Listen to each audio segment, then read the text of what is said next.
ես համամիտ չեմ, որ ասում եմ բանակը քաղաքականությունով քաղաքական պետք է չլինի։ Կներեք, բանակը նախատեսված է ցանկացած պետությունում քաղաքական բանակցությունների ոչ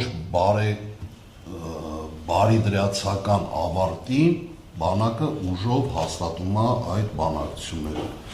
Քանզի որ մենք այսօր ունենք քաղաքական իշխանություն թուլամորթ, մեր համար թուլամորթ, մարդիկ կարող է իրանք ծրագիրն ունեն ու իրականացնում են շատ գրագետ։ Բայց քանի որ մեր քաղաքական էլիտան, վերնախավը չի կարողացել ճիշտ օգտագործի բանակը, բանակցություններում ամենտեղ ինքը չի հաջողել իրեն դրսևորի, նաև մարտական գործողությունների ժամանակ կհիշեք ու մեր հզոր ճակերտավոր վարչապետը բերանը ծռելով ասում էր, ով է կասկածում իմ գերագույն գլխավոր հրամանատար լինելու վրա։ Եվ նախապես մինչև 44-օրյա պատերազմը սկիզբ առնելը համար մեկ ամբիոնից ասեց ժողովուրդ արեք պայմանավորվենք, ինչ եզրահանգումով էլ պատերազմը ավարտի, մենք մեզ պարտված չենք համարում։ Բառացի ասեց այն ժողովրդի ամբիոնից։ Ես դրա համար մտածում եմ, որ սա պլանավորած պատերազմ էր իրանց կողմից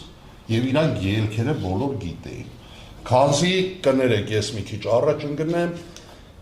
իմ երկու ընկերները, որոնք որ երկար տարիների ծառայության փորձ ունեին, իրանք նույն ժամանակահատվածում զինված ուժերում էին եւ իրանք իրանց հատվածում ոչ մի առաջխաղացում չեն թողել հակառակորդին, բայց այս պահին այդ տարածքը գոյություն չունի։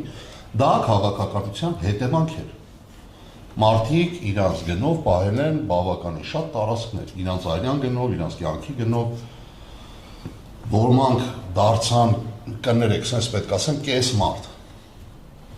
Այսօր նույն այդ կառավարությունը այդ մարդկանց վերաբերվում է որպես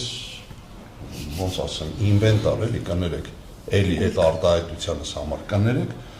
ասում է պրոթեզը տվեցի, դու լիարժեք մարդ ես, կարգդ կտրում եմ։ Դա